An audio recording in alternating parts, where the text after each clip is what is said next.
ஓம் சாந்தி. 10/4/2024 காலை முரளி. ஓம் சாந்தி. பாப்தாதா மதுபன். சிவபகவானுடைய மகா வாக்கியம். பாபா இன்னைக்கு நமக்கு முரளி சொல்றாரு. இறைய மாணவர்கள் நம்ம படிச்சுட்டு இருக்கோம். இனிமையான குழந்தைகளே, பாபா சொல்றாரு, இனிமையான குழந்தைகளே, பாபாவிடம் புத்துணர்ச்சி அடைவதற்காக வருகின்றீர்கள். பாபா சொல்றாரு, இங்க உங்களுக்கு உலகிய வைப்ரேஷன்ல இருந்து தூர விலகி சத்தியமானவருடன் உண்மையான சங்கம் கிடைக்கிறதுன்னு பாபா சொல்றாரு. நீங்க பாபாட்ட இங்க வந்திருக்கிறதே எதுக்கு வரீங்கன்னா, புத்துணர்ச்சி ஆத்துக்காக தான் வந்திருக்கீங்க. ஏன்னா இந்த உலகாய வைப்ரேஷன் இருக்குல்ல, அது ரொம்ப மோசமா இருக்கு. இந்த 5 விகாரங்கள் நிறைஞ்சு இந்த வாயுமண்டலம் ஃபுல்லா அந்த மாதிரி இருக்கு. அதுல இருந்து விலகி இந்த சத்தியமானவருடன் அந்த உண்மையான சங்கம் இங்கதான் கிடைக்குது அப்படின்ட்டு பாபா சொல்றாரு. அதனால நம்ம இங்க வந்து என்ன அனுபவம் பண்றோம் அப்படின்னா, அமைதி அனுபவம் பண்றோம். இந்த உலகாய வாழ்க்கை எல்லாத்தையும் மறந்துட்டு, இந்த தேக சம்பந்தம் அப்படின்னுட்டு எல்லாத்தையும் மறந்துட்டு, ஆத்ம உணர்வுல தந்தை மற்றும் குழந்தை இந்த இதுல நம்ம நினைவு பண்றோம். அமைதி கிடைக்குது இல்லையா, அதான் பாபா சொல்ற கேள்வி வந்து, பாபா குழந்தைகளின் முன்னேற்றத்துக்காக என்ன அறிவுரை தருகின்றார்?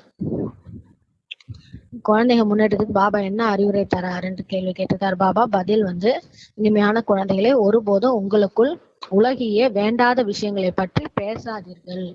இந்த உலகாய விஷயங்கள்லாம் அதெல்லாம் வேஸ்ட், அதை பற்றி பேசாதீங்க. யாரேனும் பேசினாலும் அதை கேட்டு கேளாதவராய் இருந்து விடுங்கள். அதனால எந்த பிரயோஜனமும் இல்லை. இந்த உலகத்துல நடக்கிற விஷயங்களோ இல்ல வேற ஏதாவது விஷயங்கள் சம்பந்தம் தொடர்புல வரவங்க பேசுவாங்க, அதனால எந்த பிரயோஜனமே இல்லை அப்படின்ட்டு பாபா சொல்றாரு. ஏன்னா நம்ம வந்து கடைசி பிறவிக்கு வந்துட்டோம், வீடு திரும்பணும். அதனால நம்மளுடைய இது ஃபுல்லா அதுலதான் இருக்கணும், கான்சென்ட்ரேஷன் ஃபுல்லா அப்படின்ட்டு பாபா சொல்றாரு. நல்ல குழந்தைகள் தனது தேவைகளை முடித்துக்கொண்டு பாபாவின் நினைவில் மூழ்கி விடுவார்கள். நல்ல நல்ல குழந்தைகள்ல என்ன பண்ணுவாங்கன்னா, அவங்களுக்கு என்ன சேவை இருக்கோ அதை முடிச்சுட்டு உடனே அடுத்தது இப்ப பாபா நினைவுல நம்ம மூழ்கணும் அப்படின்னு போயிடுவாங்களாம். ஆனா சில குழந்தைகள் வீணான விஷயங்களை மிகவும் மகிழ்ச்சியுடன் கேட்கிறார்கள், பேசுகின்றார்கள். இப்ப சில குழந்தைங்க வந்து டைம் இந்த மாதிரி வேஸ்ட் பண்றாங்க, இதனால அதிக நேரம் வீணாகிறது. அதனால என்ன ஆகுறது இல்லைன்னா, பிறகு முன்னேற்றமே ஏற்படுவதில்லை அப்படின்ட்டு பாபா சொல்றாரு. ஓம் சாந்தி. இருமுறை ஓம் சாந்தி சொன்னாலும் சரிதான், பாபா சொல்றார். ஓம் சாந்தி ஓம் சாந்திட்டு இருமுறை சொன்னாலும் சரிதான். குழந்தைகளுக்கு அர்த்தம் புரிய வைக்கப்பட்டுள்ளது. ஓம் சாந்திக்கு அர்த்தம் என்ன நமக்கு தெரியும். பாபா சொல்றார், நான் ஆத்மா சாந்த ஸ்வரூபமா இருக்கேன் அப்படின்ட்டு. சோ நான் சாந்த ஸ்வரூபமான ஆத்மா. எனது தர்மமே சுய தர்மமே சாந்தியாக இருக்கும் பொழுது பிறகு காட்டில் சென்று அலைவதால் அமைதி கிடைக்க முடியாது. நான் ஆத்மா, என்னோட சுய தர்மம் சாந்தி அப்படின்னும் போது நான் காட்டுல போய் அமைதி தேடணும்னா எங்க கிடைக்கும்? அப்ப வந்து நமக்குள்ளே அந்த அமைதி இருக்கு அப்படின்ட்டு பாபா சொல்றாரு. வெளியில எங்க போய் கிடைச்சாலும் தேடனாலும் கிடைக்காது அப்படின்னு பாபா சொல்றாரு. பாபா சொல்கிறார், நானும் சாந்த ஸ்வரூபமாக இருக்கின்றேன். அதான் பாபா சொல்றார், அவரும் சாந்த ஸ்வரூபமா இருக்காரு. இது மிகவும் சுலபம்தான். ஆனால் மாயை போர் புரிவதால் சிறிது கடினமாக உள்ளது. ஆனா என்ன பண்றது, மாயா வந்துருது. அதாவது நம்ம வீணான எண்ணங்கள் பாபா நினைவுல இருந்து வெளியில் மறந்துடும் போதுதான் மாயா நம்ம கிட்ட வருது. மாயா போர் புரிவதனால கொஞ்சம் கடினமா இருக்குன்னு பாபா சொல்றாரு. இது குழந்தைகள் அனைவருக்கும் தெரியும், இது எல்லாருக்குமே தெரியும். இல்ல தந்தையை தவிர வேற யாரும் இந்த ஞானம் தர முடியாதுன்னுட்டு எல்லாருக்குமே தெரியும். வேற யாராவது மனிதர்களால இதை கொடுக்க முடியாது. ஞானக்கடல் ஒரு பாபா தான், ஞானக்கடல் ஒரு தந்தை தான்ட்டு புரியும் இல்லையா. இப்ப வேற யாருன்னா வந்து ஞானத்தை கொடுத்தாலும், இப்ப பாபாவோட முரளியை டெய்லி படிக்கும் போது கேட்கும் போது என்ன ஆகுதுன்னா நமக்கு சக்தி கிடைக்குது. ஆனா மத்தது அந்த மாதிரிலாம் நம்ம படிச்சோம் போனோம்னா சாதாரணமா வேற எந்த இதையும் மனிதர்களுக்கு சொல்லக்கூடியதுல சக்தி எல்லாம் கிடைக்காது இல்லையா. தேகதாரி மனிதர்களை ஒருபோதும் ஞான கடல் என்று சொல்ல முடியாது, அவங்கள அந்த மாதிரிலாம் சொல்ல முடியாது. படைப்பவர் தான் படைப்பின் முதல் இடை கடை பற்றிய ஞானம் தராரு. இந்த உலகத்தை படைச்சவர், நம்மளை படைச்சவர் தான் படைப்போடைய முதல் இடை கடை பற்றிய ஞானம் தருகின்றார். அது குழந்தைகளாக உங்களுக்கு தெரியுது அவர் வந்துட்டாரு அப்படின்ட்டு. சில நல்ல நெருக்கமான குழந்தைகளும் மறந்து விடுகின்றனர். சில குழந்தைகள், சமர்ப்பணமான குழந்தைகள் கூட என்ன பண்ணிடுறாங்கன்னா அது அடிக்கடி மறந்துடுறாங்க. ஏனெனில் பாபாவின் நினைவு பாதரசம் போடுறது. பாதரசம் எப்படி வந்து மேல கீழே ஏறி இறங்குமோ அந்த மாதிரி இருக்குதுன்றார். பள்ளியில் கண்டிப்பாக வரிசை கிரமமும் தான் இருப்பார்கள் அல்லவான்னு பாபா கேட்கிறார். ஸ்கூல்ல கூட ஸ்டூடெண்ட்ஸ் அப்படித்தானே இருப்பாங்க, வரிசை கிரமம் தானே அப்படின்றார். பள்ளியில் எப்போதும் நம்பர் கணக்கிடப்படுகிறது. அங்க 1 2 3 ஃபர்ஸ்ட் ரேங்க் செகண்ட் ரேங்க்னு அங்க கணக்கிடுறாங்க. சத்தியுகத்தில் ஒருபோதும் நம்பர் கணக்கிடப்படுவதில்லை. சத்தியுகத்துல அந்த மாதிரி கிடையாது. அங்கெல்லாம் அந்த மாதிரி ஸ்கூல்ஸ்ல அப்படி கிடையாதான்.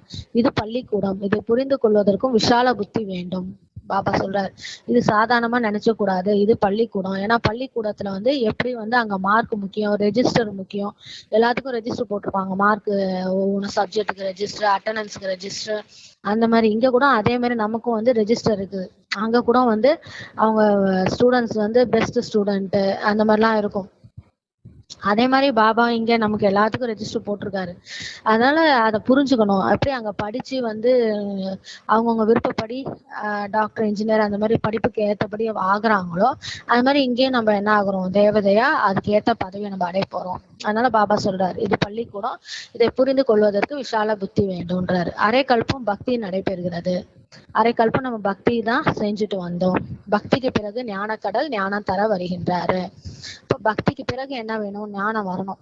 அந்த எல்லாருமே அப்படி ஞானம் வரணும்னு தான் கேட்பாங்க இல்லையா, அந்த ஞானத்தை தான் பாபா வந்து கொடுக்குறாரு. அந்த ஞான கடலே வந்து ஞானத்தை தரத்துக்காக ஞானம் தர முடியாது. பக்திக்கு பின்னாடிதான் ஞானம் கிடைக்கும். அப்படின்னும் போது பக்தி மார்க்கத்துல இருக்கவங்களால எப்படி ஞானம் தர முடியும்? ஏனெனில் எல்லாருமே அங்க யார் இருக்காங்கன்னா அங்க எல்லாரும் மனிதர்கள், அனைவரும் மனிதர்கள். சிவபாபா பக்தி செய்கிறார் என்று சொல்ல முடியாது. சிவபாபா பக்தியா செய்கிறாரு, அவர் யாரை பக்தி செய்வார்? அவர் தான் ஹையஸ்ட். அப்புறம் அவரு போய் யாரை போய் பக்தி செய்வார்? ஒருவர் தான் தந்தை. அவருக்குன்னு தேகமே கிடையாது. அவர் எவரையும் பக்தி செய்யவும் இல்லை. மீதமுள்ள தேகதாரிகள் அனைவரும் பக்தி செய்கின்றனர். பாபாவை தவிர மிச்ச எல்லாருமே என்ன பண்றாங்க, பக்தி தான் செய்யறாங்க. ஏனென்றால் அவங்க எல்லாம் படைப்புகள் இல்லவா?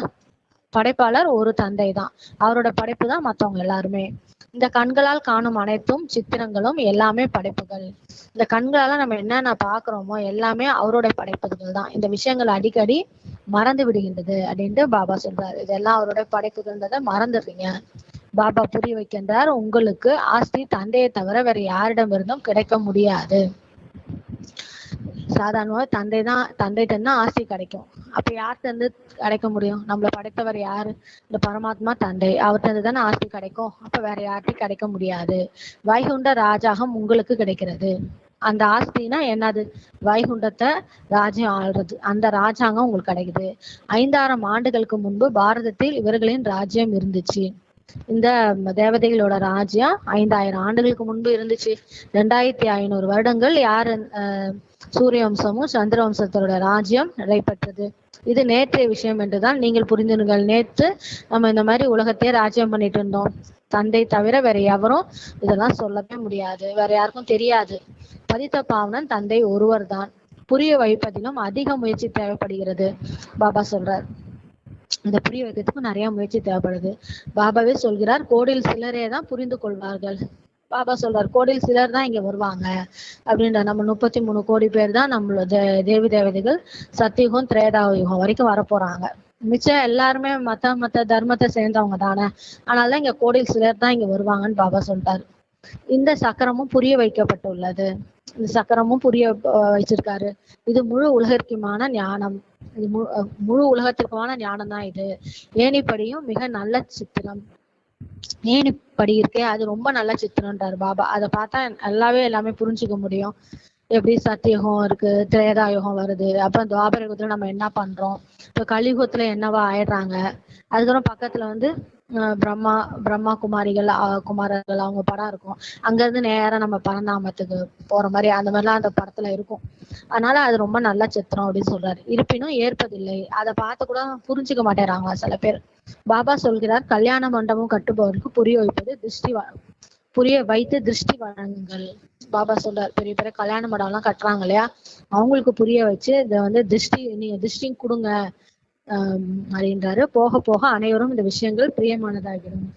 கொஞ்சம் போக போக எல்லாருக்கும் இது ரொம்ப பிடிக்கும். குழந்தைகள் நீங்க தான் இதெல்லாம் புரிய வைக்கணும்னு பாபா சொல்றாரு. பாபா யாரிடமும் செல்ல மாட்டார். பாபா வந்து யார்ட்டையும் போய் சொல்லிட்டு இருக்க மாட்டார். நீங்க தான் போய் எல்லாருக்கும் புரிய வைக்கணும். பகவான் வாக்கு, பூஜாரி ஆனவர்களை ஒருபோதும் பூஜைக்குரியவர் என்று சொல்ல முடியாது. பூஜாரி ஆயிட்டாங்கன்னா அவங்கள போய் பூஜைக்குரியவர் சொல்லுவாங்களா? பூஜாரிய போய் பூஜை பண்ணுவாங்களா? பாபா கேக்குறார். பூஜாரியே யாரும் பூஜை பண்ண மாட்டாங்க இல்லையா? கலியுகத்தில் ஒருவர் கூட தூய்மையாக இருக்க முடியாது. அப்ப அந்த நிலைமை தான் இப்ப அந்த பூஜைக்குரியவங்க எல்லாம் இப்ப எப்படி இருக்காங்க? பூஜாரியா இருக்காங்க. அதனால இங்க யாருமே தூய்மையா இல்ல. பூஜைக்குரிய தேவி தேவதா தர்மத்தை ஸ்தாபனை செய்வரும் அனைத்திலும் உயர்ந்த பூஜைக்குரியவரே ஆவார். அவர்தான் யார் இந்த தேவி தேவதா தர்மத்தை ஸ்தாபனை பண்றாரோ எல்லாரோட அனைத்திலும் எல்லா விஷயத்திலோட உயர்ந்த பூஜைக்குரியவர் அவர்தான். அவர் எப்பயுமே பூஜைக்குரியவராக தானே இருப்பாரு. அரைக்கல்பம் பூஜைக்குரியவர்கள் பிறகு அரைக்கல்பம் பூஜாரி ஆகின்றனர். நம்ம தான் என்ன பண்றோம்? அரைக்கல்பம் பூஜைக்குரியவரா இருக்கிறோம், தூய்மையா வாழறோம், பிறகு அரைக்கல்பம் பூஜாரியா ஆயிடுறோம். இந்த பாபாவும் பல குருமார்களை நாடி வந்தார். பிரம்மா பாபா கூட என்ன பண்ணாரு? நிறைய குருமார்களை தேடி போனாரு. இப்போது புரிந்து கொள்கின்றார், குருவை நாடியது பக்தி மார்க்கம். சரி, அது சரிதான். குருவை நாடி போனது அது பக்தி மார்க்கத்தோடைய விஷயம்ட்டு. இப்போது சத்குரு கிடைச்சிட்டாரு, சத்தியமான குரு இப்ப கிடைச்சிட்டாரு. அவரே பூஜைக்குரியவராக மாற்றுகின்றார். அவர் என்ன பண்றாரு? நம்மள பூஜைக்குரியவரா மாத்துறாரு. ஒருவரை மட்டும் இல்ல, அனைவரையும் மாத்துகின்றார். ஆத்மாக்கள் அனைவரும் பூஜைக்குரிய சதோ பிரதானம் ஆகின்றனர். எல்லாருமே என்ன ஆகுறாங்க? பூஜைக்குரிய சதோ பிரதானமா ஆகுறாங்க. இப்போது பூஜாரி தமோ பிரதானவர்கள். ஆனா இப்ப என்னவா இருக்காங்க? பூஜாரியா இருக்காங்க. இவையெல்லாம் புரிந்து கொள்ள வேண்டும்ட்டு பாபா சொல்றார். கலியுகத்தில் ஒருவர் கூட தூய்மையானவராக பூஜைக்குரியவராக இருக்க முடியாதுன்ட்டு பாபா சொல்லிட்டாரு. ஏன்னா எல்லாருமே எப்படி பிறக்குறாங்கன்னா விகாரத்துல பிறக்குறாங்க. ராவண ராஜ்யம் இது, ராவனோட ராஜ்யமா இங்க இருக்கு. அதனால அந்த 5 விகாரங்கள் தான் இங்க ராஜ்யம் பண்ணிட்டு இருக்கு. இந்த லட்சுமி நாராயணனும் மறுபிறவி எடுக்கின்றனர். அவர் லட்சுமி நாராயணர் சத்தியவத்திலிருந்து அவங்களும் மறுபிறவி எடுத்துன்னு வராங்க. ஆனால் அவர்கள் பூஜைக்குரியவர்கள். ஏனெனில் அங்கு ராவணன் லட்சுமி நாராயணனா இருக்கும் போது அவங்க பூஜைக்குரியவரா இருந்தாங்க. ஏன்னா அங்க அவங்க என்ன கிடையாது, ராவணன் கிடையாது, வார்த்தையில் மட்டும் சொல்கிறார்கள். ஆனால் ராமராஜ்யம் எப்போது, ராவணராஜ்யம் எப்போது, இதெல்லாம் ஒன்றுமே தெரிவதில்லைன்னு பாபா சொல்றாங்க இல்லையா? ராமராஜ்யம் வேணும் அப்படின்னு சொல்றாங்க. அதாவது ராவணராஜ்யம் வேண்டாம் அததான் சொல்றாங்க அவங்க. ஆனா இதுக்கு என்ன அர்த்தம் அப்படின்னு புரிஞ்சுக்காம சொல்றாங்கன்ட்டு பாபா சொல்றாரு. இந்த சமயத்தில் எத்தனை சபை பாருங்க, நிறைய சபை, இந்து மகாசபை அப்படின்னு நிறைய எல்லாம் இருக்கு இல்லையா? இந்த சபை அந்த சபை எங்கேயாவது ஏதேனும் கிடைத்து விட்டால் ஒன்றை விட்டு விட்டு வேறு பக்கம் சென்று விடுவார். இந்த மாதிரி நிறைய சபை இருக்கிறதுனால ஒரு சபையில இன்னொரு சபைக்கு அப்படியே மாறி மாறி போயிடுறாங்களாம். நீங்கள் இப்போது பாரஸ் புத்தியுடன் ஆகின்றீர்கள். பாபா சொல்றாரு, உங்க புத்தி இப்ப தங்க புத்தியா மாறிட்டு இருக்குது. இருப்பினும் அதிலும் சிலர் 20%, சிலர் 50% தான் அவ்வாறு ஆகின்றனர் அப்படின்ட்டு பாபா சொல்றாரு. ரொம்ப கம்மியா தான் ஆகுறீங்க. பாபா சொல்கிறார், இந்த ராஜதானி சாப்னை ஆகின்றது. இப்போது மீதமுள்ள ஆத்மாக்களும் மேலிருந்து வந்து கொண்டிருக்கின்றன. மேல இருக்கிறவங்க கீழே வந்துட்டே இருக்காங்க. ராஜதானி சாப்னை ஆயிட்டு இருக்கு. சர்க்கஸ் காட்சியிலும் சிலர் நல்ல நல்ல நடிகரும் சிலர் சாதாரண நடிகரும் உள்ளனர். சர்க்கஸ்ல கூட நம்ம பார்ப்போம் இல்லையா? அந்த மாதிரி நடிகர்கள்லாம் இருப்பாங்கன்ட்டு. ஆனா இது எல்லையில்லாத விஷயம். இங்கே அந்த மாதிரி இருக்காங்கன்ட்டு பாபா சொல்றாரு. குழந்தைகளுக்கு எவ்வளவு நன்றாக புரிய வைக்கப்படுகின்றது. பாபா சொல்றாரு, உங்களுக்கு எவ்வளவு நல்லா புரிய வைக்கப்படுது. நீங்கள் வருவதே புத்துணர்ச்சி பெறதானே தவிர காற்று வாங்குவதற்காக அல்ல அப்படின்ட்டு பாபா சொல்றாரு. நீங்க என்ன பண்றீங்க? நம்ம ஆத்மா ராவண ராஜ்யத்துல மாட்டிக்கிட்டு ஜெயில இருக்க மாதிரி மாட்டிட்டு இருக்குது. அதனால நீங்க எதுக்கு வரீங்க? இங்க புத்துணர்ச்சி பெறத்தானே. நீங்க உங்களோட ஆத்மாவை ரெஃப்ரெஷ் பண்ணிக்கிறீங்க. சும்மா சாதாரணமா காத்து வாங்கறதுக்கு இல்ல, ஆத்மா புத்துணர்ச்சி அடையுது. சிலர் கல் புத்தியுடர்களை அழைத்து வருகின்றனர். சில பேரு அவங்களுக்கு தெரிஞ்சவங்க தொடர்பு இதுல வரவங்களை கல்புத்தியுடர்களை கூட்டு வராங்க. அவர்கள் உலகிய அதிர்வலைகளில் உள்ளனர். அவங்க இங்க வந்தானா அவங்க எந்த அதிர்வலை அவங்கள்ட்ட இருக்கு அப்படின்னா உலகிய அதிர்வலையில் தான் இருக்கிறாங்க. இப்போ குழந்தைகளான நீங்கள் பாபாவின் ஸ்ரீமத் படி மாயை மீது வெற்றி அடைகிறீர்கள். நீ என்ன பண்றீங்க அப்படின்னா பாபாவுடைய ஸ்ரீமத் படி நடந்து இந்த மாயா கிட்ட நீங்க வெற்றி அடைகிறீங்க. அப்ப பாபா சொல்லிட்டாரு, நீங்க மாயை எப்படி வெற்றி அடைகிறீங்கன்னா நீங்க பாபாவுடைய ஸ்ரீமத் படிதான் அப்படின்னு சொல்லியிருக்காரு. அப்ப மாயை அடிக்கடி உங்கள் புத்தியை ஏமாற்றி அழைக்கின்றது. மாயா அப்படி நம்ம ஸ்ரீமத்ல இருந்து மீறதோ இல்ல பாபா நினைவுல இருந்து போனாலும் அதை ஏமாத்தி அழைச்சிட்டு போயிடும். இங்க பாபா கவர்ந்திருக்கின்றார். பாபா ஒரு பக்கம் நம்மள கவர்ந்து இழுக்கிறாரு. ஆத்மா கவர்ச்சி அடையுது பாபா பார்த்து. பாபா ஒருபோதும் தவறான விஷயங்களே பேச மாட்டார். பாபா எங்க தவறான விஷயங்களை பேசுவாரா நம்மள்ட்ட? பாபா சத்தியமானவர். நீங்கள் இங்கே சத்தியமானவர் சங்கத்தில் அமர்ந்துள்ளீர்கள் அப்படின்ட்டு சொல்றாரு பாபா. அவர் நம்மள இங்க தூய்மை ஆக்கிட்டு இருக்காரு. அப்படி ஒரு சத்தியமானவர், சத்தியம் சிவம் சுந்தரம், அவரோட சங்கத்துல நம்ம அமர்ந்திருக்கோம். மத்த அனைவரும் பொய்யான சங்கத்துல போய் உட்காந்துருக்காங்க. அவற்றையெல்லாம் சத்சங்கம் என்று சொல்வது கூட தவறுன்ட்டு பாபா சொல்றாரு. வெளியில நிறைய சத் சங்கம் இருக்குல்ல, சத்தியமான சங்கம் அதனாலதான் பாபா சொல்றாரு, சத்தியமான சங்கம்னா அந்த சத்தியமானவர் கூட தானே இருக்கணும். அந்த சத்தியம் சிவம் சுந்தரம்ன்றவர் தான் சத்தியமானவர். அவரு தான் சத்தியத்தை சொல்ல முடியும். மத்த மனிதர்கள் சொல்றது எப்படி சத்தியமான சங்கமா ஆகும்? உங்களுக்கு தெரியும், சத்தியமான தந்தை ஒருவர் தான். மனிதர்கள் சத்தியமான பரமாத்மாவுக்கு பூஜை செய்கிறார்கள். மனிதர்கள் தந்தை சிவனுக்கு என்ன பண்றாங்க? பூஜை செய்யறாங்க. ஆனால் நாம் யாரே பூஜை செய்கிறோம் என்பதை தெரிந்து கொள்ளவில்லை. ஆனா பூஜை மட்டும் செய்யறாங்க. யாருக்கு பூஜை செய்யறோம், அவர் யாரு, அவருக்கும் நமக்கு உள்ள தொடர்பு என்னன்னு புரிஞ்சுக்கல. எனவேதான் அவைகளை கண்மூடித்தனம் என்று சொல்லப்படுகிறது. அதாவது கண்மூடித்தனமா செய்யறாங்க. அதாவது என்ன செய்யறோம்ட்டு தெரியாத பண்ணிட்டு இருக்காங்க. அவங்க யாரு, என்ன, பாபாவுடைய மகிமை என்ன, எதுக்காக நம்ம பூஜை பண்றோம், அவர் என்ன பண்ணாரு, எதுவுமே தெரியாத பண்ணிட்டு இருக்காங்க. ஆஹா கான் அவர்களுக்கு எவ்வளவு தொண்டர்கள் உள்ளன. ஆஹா கான் இருக்காரு, அவருக்கு எவ்வளவு தொண்டர்கள் இருக்காங்க. அவர்கள் எங்கேனும் சென்றால் அதிக மரியாதை கிடைக்கிறது. வைரங்களை எடைக்கு எடை தருகின்றனர். அவங்களுக்கு அந்த மாதிரி தராங்களாம். பொதுவாக அப்படி வைரத்தை எடை போட்டு தருவதில்லை. பாபா சொல்றாரு, இந்த மாதிரி வைரத்துக்கு போய் எடை போட்டு தர மாட்டாங்க இல்லையா அப்படின்னு சொல்றாரு. அந்த மாதிரி சத்தியுகத்தில் வைரம் வைடூரியம் யாவும் உங்களுக்கு கற்களை போன்றதுதான். ஆனா சத்தியுகத்துல பாருங்க, இப்ப கற்கள் எல்லாம் வெளியில எப்படி கிடக்குதோ அந்த மாதிரிதான் உங்களுக்கு சத்தியுகத்துல. அவைகளை வீடுகளில் பதிக்கின்றீர்கள். வீடுகள்ல அதை பதிச்சு அந்த ஜொலிக்கும், அதை அழகு பண்ணுவாங்க. இங்க யாருக்கும் வைரமே தானமாக கிடைப்பதாக இல்லை. இங்க அந்த மாதிரி கிடைக்குமானா வைரம் ரொம்ப காஸ்ட்லி. இங்க கிடைக்காது இல்லையா? அங்க ரொம்ப மலிவா எங்க பார்த்தாலும் இருக்கும். மனிதர்களிடம் பணம் அதிகம் இருப்பதால் தானம் தருகின்றனர். பணம் இருக்கிறதுனால தானம் தருகிறாங்க. ஆனால் அவர்கள் பாவ ஆத்மாக்களுக்கு தானம் செய்வதால் தானம் செய்வதன் மீது பாவமே செய்கிறது. பாவ ஆத்மாக்களுக்கு கொடுக்கறதுனால ஏற்கனவே அவங்க பாவம் பண்ணியிருக்காங்க. இல்ல இந்த பணத்தின் மீதும் இந்த தானத்தின் மூலமும் அவங்க பாவம் செய்யறதுனால அந்த கொடுத்தவங்களுக்கு என்னதான் ஆகுது? பாவம் தான் சேருது. அஜாமில் போன்ற கடும் பாவ ஆத்மாவாகின்றனர். அப்ப அந்த அஜாமில் மாதிரி ரொம்ப கடும் பாவ ஆத்மாவா ஆயிடுறாங்க. அவங்களும் அப்படி ஆயிடுறாங்க. இங்கே பகவானே அமர்ந்து புரிய வைக்கின்றார். பாபா சொல்றாரு, இங்க சொல்லி கொடுக்கிறவர் யாரு? பகவான். மனிதன் சொல்லி கொடுக்கல. எனவே பாபா சொல்லி இருக்கின்றார், உங்களுடைய அனைத்து சித்திரங்களிலும் எப்போது பகவான் வாக்கு என்று எழுதுங்கள்ன்றார். உங்களுடைய எல்லா சித்திரத்திலையும் நீங்க எழுதும் போது பகவான் வாக்கு அப்படின்னு எழுதுங்க. எப்போதுமே திருமூர்த்தி சிவபகவான் வாக்கு என்று எழுத வேண்டும் பாபா சொல்றாரு. எல்லா இடத்துலயுமே திருமூர்த்தி சிவபகவான் வாக்கு அப்படின்னு எழுதணும். திருமூர்த்தியை படைத்தவர் சிவபகவான் இல்லையா? பகவான் என்று மட்டும் சொல்வதாலும் மனிதர்கள் குழப்பம் அடைகின்றனர். பகவான் சொல்றதுனால குழப்பம் அடைகிறாங்களாம். அதனால திருமூர்த்தி சிவபகவான் வாக்கு அப்படின்னு பாபா சொல்றாரு. பகவான் என்றாலே யார்? நிராகார். எனவே திருமூர்த்தி என்று அவசியம் எழுதுங்கள் அப்படின்ட்டு பாபா சொல்றாரு. சிவபாபா என்று மட்டும் இருக்கக்கூடாது, இப்படி இருக்கக்கூடாதுன்னு பாபா சொல்றாரு. பிரம்மா விஷ்ணு சங்கர் மூவர் பெயரும் உள்ளது. பாபா சொல்றார், பிரம்மா விஷ்ணு சங்கர் இவங்க மூவர் பேரும் அதுல இருக்கு. திருமூர்த்தி சிவன் நமோ. பிரம்மா தேவதா நமக, பிறகு அவரை குரு என்று சொல்லப்படுகிறது. பிரம்மா தேவதா நமகன்னு சொல்றோம், பிறகு அவர் என்ன சொல்றோம்? குரு சொல்றோம். சில சிவனும் சங்கரும் ஒன்று சொல்லிவிட்டாங்க. சில பேர் சொல்றாங்க, நம்மளும் அப்படிதான் ஆரம்பத்துல தெரிஞ்சு வச்சிருந்தோம் இல்லையா? சிவனும் சங்கரும் ஒண்ணுதான் அப்படின்னு. சிவன் சங்கரை தான் சிவன் சொல்லிடுறாங்க. சங்கர் எப்படி ஞானம் தருவார்? அமர கதையும் உள்ளது. பாபா சொல்றார், சங்கர் போய் எப்படி ஞானம் தருவாரு? சிவன்ன்றது மும்மூர்த்திகளை படைத்தவர் அப்படின்றத நம்ம புரிஞ்சுக்கிறோம். அமர கதையும் உள்ளது. நீங்கள் அனைவரும் பார்வதிகள். பாபா சொல்றார், அமர கதைன்னு ஒண்ணு இருக்கு இல்லையா? நீங்க தான் அந்த பார்வதிகள். பாபா உங்கள் அனைவரையும் ஆத்மா என புரிந்து ஞானம் தருகின்றார். பாபா தான் உங்களை ஆத்மான்னு புரிஞ்சுக்கிட்டு ஞானம் தராரு. அமர கதையை நமக்கு சொல்றாரு. நம்ம தான் அந்த ஆத்மாக்கள் தான் அந்த பார்வதிகள் பாபா சொல்றாரு. நம்ம சத்தியுகத்துல அதுக்கப்புறம் அங்க அமரரா வாழும் இல்லையா? பாபாவுடைய இப்ப இந்த அமர கதையை கேட்டு சத்தியுகத்துல போயிட்டு நம்ம அமரரா வாழ போறோம். பக்தியின் பலனை பகவானே தருகின்றார். பக்தியோட பலன் யார் தர? நம்ம பக்தி செஞ்சோம், அதுக்கான பலன் தரதுக்கு பகவானே நேரா வந்துதான் நமக்கு இந்த ஞானத்தை கொடுக்குறாரு. நமக்கு முக்தி, ஜீவன் முக்தியை கொடுக்குறாரு. சிவபகவான் ஒருத்தர் தான். சிவபகவான் ஒருவர் தான். ஈஸ்வர் பகவான் என்பதெல்லாம் கிடையாது.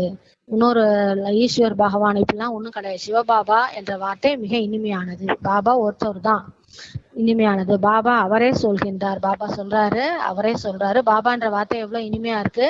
அவரே சொல்றாரு, இனிமையான குழந்தைகளே என்று. அப்படி என்றால் அவர் பாபாவே தான். அவர் வந்தவொடனே பாபா நம்மளுக்கு என்ன சொல்றாரு? இனிமையான குழந்தைகளேன்னு சொல்றாரு இல்லையா? அப்படின்னா என்ன அர்த்தம்? நம்ம அப்பா தானே வந்திருக்கிறாரு, அப்ப நம்ம தந்தை தானே வந்திருக்காரு. அவர் தந்தை அல்லவா அப்படின்ட்டு பாபா சொல்றார். ஓம் சாந்தி. ஓம் ஓம் சாந்தி. பாபா சொல்றாங்க, பாபா புரிய வைக்கின்றார், ஆத்மாக்களில் தான் சம்ஸ்காரம் நிரம்பி உள்ளது. இப்ப ஆத்மாவில தான் இந்த சுபாவ சம்ஸ்காரம் எல்லாமே நிரம்பி இருக்கிறது சொல்லி பாபா சொல்றாரு. ஆத்மாவில் கரை படியாதது அல்ல அப்படின்னு சொல்றாரு. சொல்றாங்கல்ல சன்னியாசிகள்லாம், இந்த ஆத்மால எதுவும் ஒட்டாது, தேகத்துலதான் ஒட்டுது, அதனால தேகத்தை போய் நம்ம கங்கையில குளிச்சுட்டா பாவம் போயிடும்னு சொல்றாங்க இல்லையா. ஆனா பாபா சொல்றாங்க, ஆத்மாவிலதான் பாவம்லாம் படியுது, நம்ம செய்யற பாவம்லாம் ஆத்மாலதான். இந்த பிறவியில இல்லைனாலும் நம்ம அடுத்த பிறவி எடுத்து எடுத்து அனுபவிக்க வேண்டியதா இருக்கு. அப்ப ஆத்மாலதான் கரைப்படியுது, சரீரத்துல இல்லை அப்படின்னு சொல்லி பாபா சொல்றாங்க. கரை படிவதில்லை என்றால் ஏன் தூய்மை இழக்கின்றது? பாபா சொல்றாரு, ஆத்மா கரைப்படியலைன்னா ஏன் அது தூய்மை இழக்குது? அப்புறம் கூப்பிடுது இல்ல, நாங்களாம் தூய்மை இழந்துட்டோம், தூய்மையற்றவர்களை தூய்மை ஆகுபவரே வாருங்கள், நம்ம தானே கூப்பிடுறோம், ஆத்மாக்கள் தான் கூப்பிடுது, அப்புறம் ஏன் தூய்மை இழக்குது, கரைப்படியலைன்னா சொல்லி பாபா கேட்கிறாரு. கீழானவர்கள் என்றும் சொல்லுவாங்கல்ல, பாவிகள், பாவி அப்படிலாம் சொல்றாங்கல்ல, கீழானவர்கள் கூட சொல்றாங்க இல்லையா. பாபா சொல்றாரு, தேவதைகள் சிரேஷ்டாச்சாரிகள், தேவதைகள் பாருங்க மிக உயர்ந்தவர்கள், அந்த வானத்துல சொர்க்கம் இருக்கு, சொர்க்கத்துல விஷ்ணு, இவங்க எல்லாம் ரொம்ப சிரேஷ்டாச்சாரிகள், உயர்ந்தவர்கள்னு சொல்லுவாங்க. இந்த தர்மத்துல நம்ம முன்னாடிலாம் கூட அப்படிதான் கேள்விப்பட்டிருக்கோம். அவர்களை நீங்கள் சர்வ குணங்களில் சம்பன்னமானவர்கள் என்று மகிமை செய்கின்றீர்கள். நம்ம கோயிலுக்கு போனா கூட, லட்சுமி நாராயண் கோயிலுக்கு, திருப்பதி எல்லாம் போயிட்டு சர்வ குணங்களில் சம்பன்னமானவங்கள்ட்ட மகிமை பாடுறாங்க. அவங்களுக்கு நாங்கள் மிகவும் கீழ்த்தரமானவர்கள், எனவே தன்னை தேவதை என்று சொல்ல முடியாது சொல்லி பாடுறாங்க இல்லையா தேவதைகள் முன்னாடி. பாபா சொல்றாங்க, குரு நானக்கை பற்றியும் மகிமை இருக்கின்றது சொல்றாங்க. குரு நானக் கூட அவர் சீக்கிய தர்மத்தை ஸ்தாபனை செஞ்சார், அவரை பற்றி கூட மகிமை இருக்கிறது இல்லையா. சீக்கியர் சொல்றாங்க, சத் ஸ்ரீ அகால், சத்தியமானவர் ஸ்ரீ அகால மூர்த்தி ஒருத்தர் தான் அவரு. யார் அகால மூர்த்தியோ, அதாவது அழிவற்ற மூர்த்தி, அவருக்கு அழிவே கிடையாது, பிறப்பிறப்பற்றவர், அவரே தான் உண்மையான சத்குருன்னு சொல்லி சொல்றாங்க சீக்கியர்கள். எனவே அவர் ஒருவரை மட்டுமே ஏற்றுக்கொள்ள வேண்டும் சொல்லி சொல்றாங்க இல்லையா. சொல்வது ஒன்று ஆனா செய்யறது ஒண்ணுன்னு சொல்லி பாபா சொல்றாரு. இப்ப அர்த்தம் ஒன்றும் புரிந்து கொள்வதில்லை, அவங்க சொல்ற அந்த சத் ஸ்ரீ அகாலோட அர்த்தம் கூட அவங்க புரிஞ்சிக்கலன்னு சொல்லி பாபா சொல்றாரு. இப்போது சத்குருவான அகால, அழியாத மூர்த்தியான, அகாலனா அழியாத மூர்த்தியான இறைவன் அவரே அமர்ந்து புரிய வைக்கின்றார். யாரு அவங்க அகால ஸ்ரீ சத் ஸ்ரீ அகால்னு சொன்னாங்களோ அவரே இப்ப வந்துட்டாரு, அவர் தான் சத்குரு, அவர் தான் உட்காந்து இப்ப நம்மள ஆத்மாக்களை அமர்ந்து புரிய வைக்கின்றார் சொல்லி பாபா சொல்றாரு. உங்களிலும் வரிசை கிரமம் தான், நம்மள கூட பாருங்களேன், இதை எத்தனை பேர் உடனே நம்புறோம், வரிசை கிரமமா தான் நம்புறோம் இல்லையா. எல்லாருக்குமே டைம் எடுக்குது, எதிரிலுமே அமர்ந்திருந்தும் ஒன்றும் தெரிந்து கொள்வதில்லை. இங்க உட்காந்து பக்கத்துல பாபா கிட்ட உட்காந்து தான் கேக்குறாங்க, பாபா தான் பேசுறாருன்னு சொல்றது கூட சில பேருக்கு ஒன்றும் தெரிஞ்சு கொள்வதில்லை சொல்லி பாபா சொல்றாரு. சிலர் இங்கிருந்து சென்று விட்டால் அவ்வளவுதான், சிலர் அப்படியே பிகேவா இருந்து கொஞ்ச நாளைக்கு வருவாங்க, அதுக்கப்புறம் போயிட்டாங்கன்னா அவ்வளவுதான், அப்படியே டச் விட்டுரும் இல்லையா. கொஞ்ச நாள் விட்டாலே அவ்வளவுதான், வரமாட்டாங்க. பாபா சொல்றாரு, பாபா தடை செய்கிறார். இப்ப பாபா தடை செய்யறாராம், குழந்தைகளே ஒருபோதும் உலகிய வீண் விஷயங்களை கேட்க கூடாது, நம்ம முரளி மட்டும் தான் கேட்கணும், முரளி தான் சிந்தனை பண்ணணும், இந்த உலகிய வீண் விஷயங்களை கேட்காதீங்க. சிலர் மிகவும் மகிழ்ச்சியுடன் அப்படிப்பட்ட விஷயங்களை பேசுகிறார்கள் சொல்லி பாபா சொல்றாரு. சிலர் அந்த அக்கம் பக்கத்து விஷயங்கள்லாம் அப்படியே ஆச்சரியமா கேட்டுட்டு அதே பேசிட்டு இருப்பாங்க, அந்த மாதிரி செய்யாதீங்க சொல்லி பாபா சொல்றாரு. கேட்கிறார்கள், பாபாவின் மகா வாக்கியத்தை மறந்து விடுகின்றனர். அந்த மாதிரி விஷயங்களை பேசி பேசி என்ன ஆயிடுது, நமக்கு அந்த விஷயம் ஸ்டோர் ஆயிடுது புத்தியில. அப்ப பாபா சொன்ன முரளி எல்லாம் மறந்து போயிடுது. ஏன்னா அந்த தோசைக்கல்ல ஒட்டாது இல்லையா, அந்த தண்ணி தொளிச்சோன்னா அப்படியே எவாப்ரேட் ஆயிடும். அந்த மாதிரி நம்ம புத்தியில இந்த மாதிரி வீண் விஷயங்கள் இருக்கும்போது பாபாவுடைய முரளி ஸ்டோரே ஆகாது. அதான் பாபா சொல்றாங்க, உண்மையில் நல்ல குழந்தைகள் தன் கடமைகளை முடித்துக்கொண்டு பிறகு தனது இறைத்தந்தை நினைவில் மூழ்கி விடுகின்றனர். பாபா நல்ல குழந்தைகள் பாபா மேல இருந்து பாக்குறாரு, அவங்களாம் தன் கடமையை முடிப்பாங்க, என்ன வேலை செய்யணுமோ கர்ம யோகியா இருந்து எல்லா வேலையும் கடமைகள் எல்லாத்தையும் செய்வாங்க, வீட்டுல குழந்தைகள் எல்லாரையும் கவனிச்சுக்குவாங்க. அவங்களுக்கு எப்பெல்லாம் டைம் கிடைக்குதோ உடனே போய் உட்காந்து இறை தந்தையினோட நினைவுல மூழ்கி விடுகின்றனர், பாபா நினைக்கிறாங்க, மற்றபடி வெட்டி கதையெல்லாம் பேசுறது இல்லை சொல்லி பாபா சொல்றாங்க. பாபா புரிய வைத்துள்ளார், கிருஷ்ணர் கிறிஸ்தவர்களுக்கிடையே மிக நல்ல சம்பந்தம் உள்ளது சொல்லி பாபா இப்ப சொல்றாரு. கிருஷ்ணருக்கும் கிறிஸ்தவர்களுக்கும் சம்பந்தம் இருக்குதான், கிருஷ்ணரின் ராஜாங்கம் உள்ளது. கிருஷ்ணரோட ராஜாங்கம் எங்க இருக்குது, சத்தியுகத்துல இருக்கு. பிறகுதான் லட்சுமி நாராயணன் என்ற பெயர் வந்தது. கிருஷ்ணர் சின்னதா இருந்தாரு, அப்புறம் அவர் பெருசாயி அவர் தான் நாராயணனா ஆகிறாரு, அப்புறம் தான் லட்சுமி நாராயணன் பெயரே வந்தது சொல்லி பாபா சொல்றாரு. வைகுண்டம் என்ற உடனேயே என்ன ஞாபகம் வருது, கிருஷ்ணர் தான் நினைவுக்கு வரும் இல்லையா. பாபா சொல்றாரு, லட்சுமி நாராயணன் பெயர் கூட நினைவுக்கு வருவதில்லை. வைகுண்டனாலே என்ன சொல்றோம், நம்ம கிருஷ்ணரை தான் சொல்றோம், லட்சுமி நாராயணன் கூட ஞாபகம் வராது சொல்லி பாபா சொல்றாரு. ஏனெனில் சிறு குழந்தை கிருஷ்ணன், சிறு குழந்தை எப்பவுமே எப்படி இருக்கும், தூய்மையானது சொல்லி பாபா சொல்றாரு. அதான் குழந்தைங்களை பார்த்தாலே பாத்தீங்கன்னா அவங்கள்ட்ட எந்த விகாரமுமே இருக்காது, அப்படியே கவலையும் இருக்காது, பயமும் இருக்காது, அப்படியே ஜாலியா இருப்பாங்க பாருங்களா. அவங்கள்ட்ட அந்த விகாரமே எதுவுமே இருக்காது. அப்ப சிறு குழந்தை தூய்மையானது. அப்ப கிருஷ்ணர் பாருங்களா, ஐஎஸ்லயும் ஐஎஸ், அவரும் குழந்தை தானே. அதனால அவர் சொர்க்கம்னாலே அவர் ஞாபகம் தான் வருது சொல்லி பாபா சொல்றாரு. நீங்கள் இதையும் காட்சியாக பார்த்துள்ளீர்கள், கிருஷ்ணரோட காட்சியெல்லாம் கூட நீங்க பார்த்திருக்கிறீங்கன்னு சொல்லி பாபா சொல்றாரு. குழந்தை எப்படி பிறக்கிறது, நர்ஸ் நின்று கொண்டே இருப்பார்கள், உடனே தூக்கி பராமரிப்பார்கள். இங்க இருக்கிற கிருஷ்ணர் எப்படி குழந்தைலாம் பிறக்குது, இங்க இருக்கிற குழந்தைகள் பிறக்கும் போது நர்ஸ் நின்றுட்டு இருப்பாங்களா, அப்புறம் தூக்கி அதை பராமரிப்பாங்கன்னு சொல்லி பாபா சொல்றாங்க. குழந்தை பருவம், வாலிப பருவம், வயோதிக பருவம், தனித்தனி நடிப்பு இருக்கிறது சொல்லி பாபா சொல்றாங்க. குழந்தை பருவம் இருக்குது, வாலிப பருவம், நம்ம அப்புறமா வயோதிக பருவம், ஒவ்வொருத்தருக்கும் தனித்தனி நடிப்பு இருக்கிறது. நடந்தது அனைத்தும் நாடகம், அதற்காக சங்கல்பம் எதுவும் செய்வதில்லை சொல்லி பாபா சொல்றாங்க. இது எல்லாமே நாடகம் தான், நம்ம எதுவுமே உருவாக்கல, நம்ம இந்த மாதிரி ஆக போறோம் அப்படிலாம். எல்லாமே நடந்ததெல்லாம் நாடகப்படி நடக்குது சொல்லி பாபா சொல்றாங்க. இது நாடகமாக அமைக்கப்பட்டுள்ளது. நம்ம குழந்தையா இருக்கிறது, அப்புறம் வயசாகிறது, இதெல்லாம் ஒரு நாடகமா அமைக்கப்பட்டிருக்குது சொல்லி பாபா சொல்றாரு. நாடக அமைப்பின்படி நம்முடைய நடிப்பும் நடைபெறுகிறது. இப்ப கூட நம்ம எல்லாமே நாடகப்படிதான் நம்ம நடிச்சிட்டு இருக்கிறோம் சொல்லி பாபா சொல்றாரு. நாடகப்படி மாயையும் பிரவேசமாகின்றது.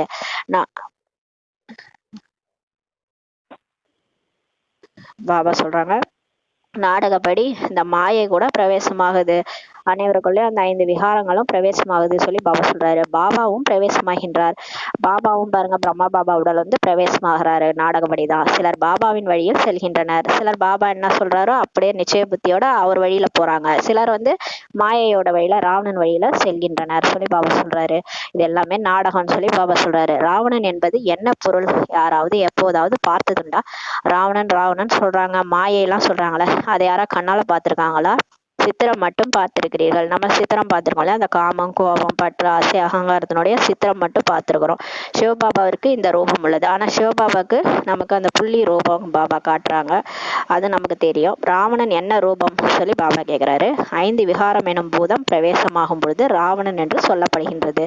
இந்த ராவணனுக்கு ரூபமே கிடையாது, அந்த 5 விகாரம் தான் ஒவ்வொருத்தருக்குள்ளாரே இருக்குது. அது பிரவேசமாகும் போது அது ராவணன் சொல்லி சொல்றோம்னு சொல்லி பாபா சொல்றாரு. இது பூதங்களின் உலகம். இது இந்த நரகம், இப்ப கலியுக கடைசி இந்த பாதி கல்பம் நரகம். இதுல பூதங்களின் உலகம்னு சொல்லி பாபா சொல்றாரு. அசுரர்களின் உலகம், இங்க எல்லாமே அசுர குணமுடைய மனிதர்கள் இருக்கிறாங்க. எல்லாருக்குள்ளாரையும் அந்த காமம், கோபம், பற்று, ஆசை, அகங்காரம் இருக்குது இல்லையா. அப்ப இது அசுரர்களின் உலகம் சொல்லி பாபா சொல்றாரு. நீங்கள் தெரிந்துள்ளீர்கள், நமது ஆத்மா இப்போது சீர்திருத்தம் அடைந்து கொண்டே இருக்கின்றது. இப்ப பாபா முரளி நம்ம கேட்க கேட்க ஆழ் மனசுல இது போய் ஸ்டோர் ஆகுது. நம்ம காலையிலயும் முரளி கேட்குறோம், காலையில அமிர்த வேலை பண்றோம், அப்புறம் நைட்ல பாபா முரளி கேட்டு படிச்சுட்டு தூங்குறோம். அப்ப ஆழ் மனசுல அந்த முரளி போய் ஸ்டோர் ஆகுது. அப்ப அந்த மாயாலாம் வெளியில போயிடுது. நம்ம இப்ப சீர்திருத்தம் அடைந்து கொண்டே இருக்கிறோம்னு சொல்லி பாபா சொல்றாரு. இங்கே உடலும் அசுர உடல் தான். இங்க நமக்கு விகாரம் மூலமா தான் இந்த உடல் கிடைச்சிருக்குது. ஆனா ஆத்மா மட்டும் அடைந்து தூய்மையாகின்றது. பாபா நினைவுல பாபா நினைச்சு முரளி கேட்டு கேட்டு ஆத்மா மட்டும் தூய்மையாகுது சொல்றாரு பாபா. பிறகு இந்த ஆடையை கழற்றிவிடும். ஆத்மா எப்ப தூய்மையாயிடுதோ அப்ப இந்த உடல் அதுக்கு தேவை கிடையாது.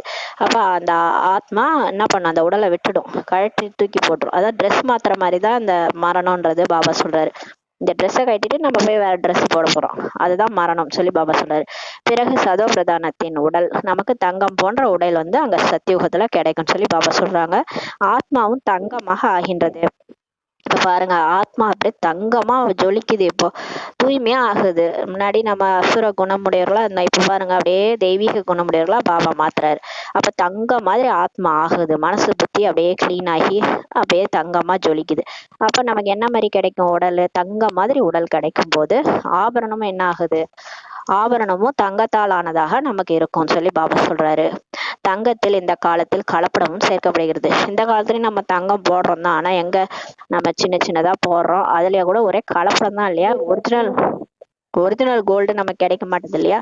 இப்போது உங்கள் புத்தியில் முதல் இடை கடைசி ஞானம் சக்கரம் போல சுழன்று கொண்டே இருக்கின்றது. இப்ப நமக்கு சொர்க்கம், திரேதாயுகம் எல்லாத்த பத்தியும் ஞானம் இருக்குது, அது புத்தியில சுழன்றுட்டே இருக்குது சொல்லி பாபா சொல்றாரு. மனிதர்களுக்கு ஒன்றுமே தெரியாது சொல்கிறார்கள், ரிஷி முனவர்களுக்கும் தெரியாது என்று கூறிவிட்டு சென்று விட்டனர். மனிதர்களுக்கும் ஒன்றும் தெரியாது, ரிஷி முனிவர்களுக்கும் என்ன சொல்லிட்டாங்க, துவாபர யுகத்துல இருந்து வந்தவங்க எல்லாம் தெரியாது, எங்களுக்கு படைப்பை பத்தி எங்களுக்கு தெரியாதுன்னு தான் சொல்லிட்டாங்க. நாம் சொல்கின்றோம், இந்த லட்சுமி நாராயணரிடம் கேளுங்கள், ஆனால் இவர்களிடம் கேட்கப்படுவதில்லை. யார் கேட்பார்கள்? குருமார்களிடம்தான் கேட்பார்கள். நீங்கள் அவர்களிடம் இந்த கேள்வியை கேட்கலாம். நீங்கள் புரிய வைப்பதற்காக எவ்வளவு முயற்சி செய்கின்றீர்கள் பாருங்க. இப்ப நம்ம போய் நம்ம எல்லாத்தையும் தெரிஞ்சுக்கிட்டோம், பாபா நம்ம சொல்லிட்டாரு, ஆனா நம்ம சொன்னா யாரும் கேட்க மாட்டாங்க, குருமார்களிடம் தான் போய் கேட்கறாங்க சொல்லி பாபா சொல்றாரு. தொண்டையே வற்றி போகின்றது. இப்ப நம்ம எவ்வளவு புரிய வச்சாலும் யாரும் புரிஞ்சிக்க மாட்டாங்க, நமக்கு தொண்டை தான் வற்றி போகின்றது சொல்லி பாபா சொல்றாரு. பாபா யார் புரிந்து கொண்டார்களோ அந்த குழந்தைகளுக்கு தானே சொல்வார். இப்ப பாபா யாருக்கு இந்த ஞானத்தை சொல்லிட்டு இருக்காரு? அவர் யாருன்னு புரிஞ்சுக்கிட்டு அவரை ஏத்துக்கிட்டாங்களோ, என்னுடைய அப்பா வந்துட்டாருன்னு எந்த குழந்தை ஏத்துட்டாங்களோ அந்த குழந்தைகளுக்கு தான் பாபா புரிய வச்சுட்டு இருக்கிறாரு. புரியாதவர்களிடம் புரிய வைக்க சிரமப்படுவாரா என்ன? பாபா புரியாதவங்கள்ட்ட எல்லாம் உட்காந்து சிரமப்பட்டுலாம் புரிய வைக்க மாட்டாரு. புரிஞ்சுக்கலாம் அவங்க பாக்கியத்துல இல்லைன்னு சொல்லிட்டு பாபா போயிடுவாரு. நல்லது. இனிமேலும் இனிமையான காணாமல் போய் கண்டெடுக்கப்பட்ட செல்லமான குழந்தைகளுக்கு தாயும் தந்தமாகிய பாப் தாதாவின் அன்பு நினைவுகள் மற்றும் காலை வணக்கம். ஆன்மீக குழந்தைகளுக்கு ஆன்மீக தாய் தந்தையின் நமஸ்தே. நாம் ஆன்மீக குழந்தைகள், ஆன்மீக தாய் தந்தைக்கு நமஸ்தே. தாரணைக்கான முக்கிய சாரம். ஃபர்ஸ்ட் பாயிண்ட், சேவைக்கான கடமையை முடித்துக்கொண்டு தனது போதையில் இருங்கள். நம்ம வேலையெல்லாம் முடிச்சுட்டு நம்ம கர்ம யோகியா இருந்து பாபா நினைவுல வேலை செய்யணும். முடிச்சுட்டு நம்மளோட போதையில உட்காந்துடணும். நான் யாரு? நான் இறைவனுடைய குழந்தை. சுயமரியாதை நிறைய கொடுத்துருக்காரு. நான் மாஸ்டர், சர்வ சக்திவான், நான் இறை மாணவன், நான் கல்ப விருட்சத்திலே ஆதார மூர்த்தியா உட்கார்ந்துருக்கிறேன், என்கிட்ட இருந்துதான் எல்லா சக்திகளும் குணங்களும் உலகத்துக்கே போயிட்டு இருக்குதுன்னு அப்படியே அந்த போதையில உட்காந்துருங்கன்றார் பாபா. வீண் விஷயங்களை பேசவோ கேட்கவோ கூடாது. வீணான விஷயங்கள்லாம் பேசக்கூடாது, கேட்கவும் கூடாது சொல்லி பாபா சொல்றாரு. ஒரு பாபாவின் மகா வாக்கியங்களை மட்டுமே நினைவில் வைக்கவும். நீங்க என்ன முரளி கேட்டமோ அதே புத்தியில ஓடிக்கிட்டே இருக்கணும். அதுக்கு பேர் தான் ஞான சிந்தனை. அவற்றை மறக்கவே கூடாது சொல்லி பாபா சொல்றாங்க. இரண்டாவது பாயிண்ட், சதா குஷியில் இருப்பதற்காக படைப்பு மற்றும் படைப்பவரை பற்றிய ஞானம் புத்தியில் சுன்று கொண்டே இருக்கட்டும். அதாவது அதை மட்டுமே நினைவில் வைத்துக் கொண்டிருங்கள். இப்ப நம்ம சொர்க்கத்தை பத்தி நினைச்சோன்னா குஷியா இருக்கும், பாபா பத்தி நினைச்சோன்னா குஷியா இருக்கும். அப்ப குஷியா இருக்கணும்னா இதை பத்தியே நினைச்சிட்டு இருங்கன்னு சொல்லி பாபா சொல்றாரு.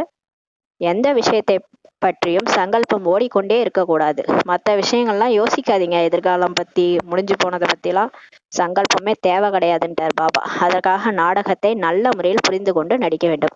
டிராமால என்னவோ அதுதான் நடக்குது. பாபாவே டிராமா படிதான் வராரு, பிரவேசம் ஆகிறாரு, எல்லாமே டிராமா படிதான் நடக்குது. அதனால டிராமான்னு நினைச்சிட்டு நம்ம என்ன பண்ணணும், அது என்ன நடக்குதோ அதை அப்படியே ஏத்துக்கிட்டு போயிட்டே இருங்கன்னு சொல்றாரு பாபா. வரதானம்.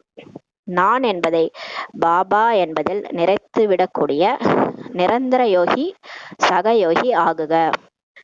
நான்ன்றதை அப்படியே மறந்துடுங்க. நான் என்பதை அப்படியே பாபாக்குள்ளார நிறைச்சிருங்க சொல்லி பாபா சொல்றாரு. பாபாக்குள்ள அப்படியே நிறைஞ்சு போயிருங்க. நான்ன்றதே தனியா ஒண்ணு கிடையாது, பாபா தான்.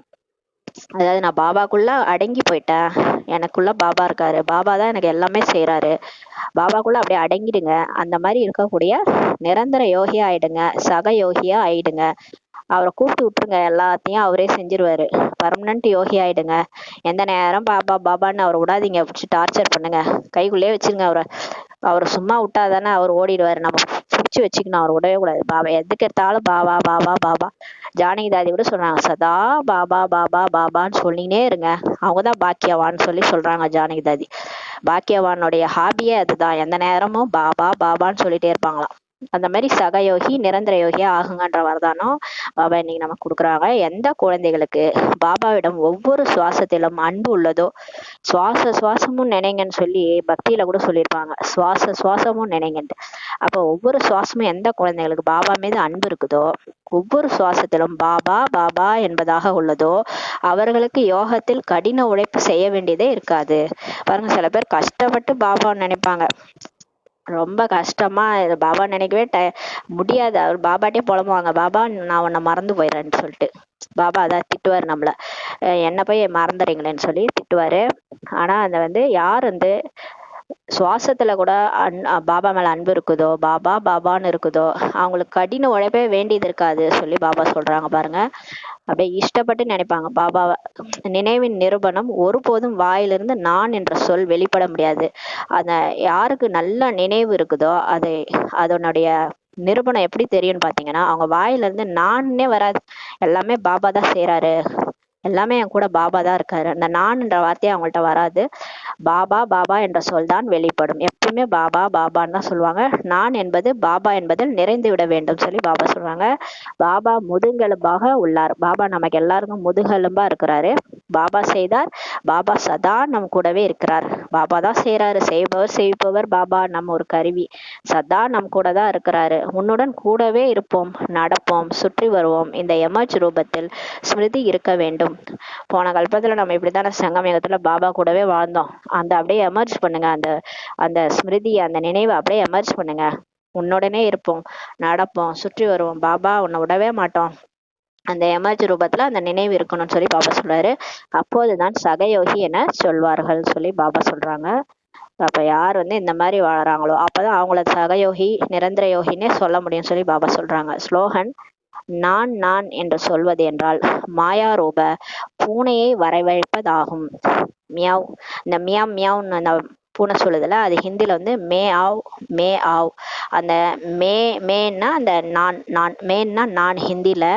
அந்த மேன்னு சொல்லும்போது மே ஆவோன்ட்டு அந்த பூனை வந்துருமா. மாயான்ற பூனை நீங்க மே சொன்னீங்கன்னா அந்த பூனை, மாயான்ற பூனை வருதான். நான் வரவான்னு அந்த மாயா கேக்குதான். நீங்க மேன்னும் போது அந்த மாயா பூனை மாதிரி நான் வரவான்னு கேக்குதான். அதனால நான் நீங்க சொன்னீங்கன்னா மாயா நான் வரவான்ட்டு கேக்குது. அப்ப நான்னாலே என்ன ஆகுது? அங்க பிரச்சனை.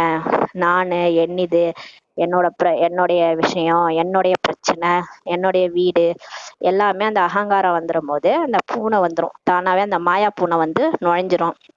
அதனால அந்த நான்ன்றத என்னவா மாத்திடணும்? பாபா பாபா என்று சொல்வீர்களானால் மாயா ஓடி போய்விடும் சொல்லி பாபா சொல்றாங்க.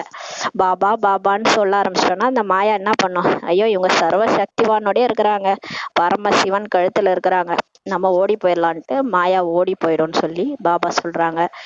ஓம் சாந்தி. நன்றி பாபா, நன்றி ராமா, நன்றி பரிவாரம்.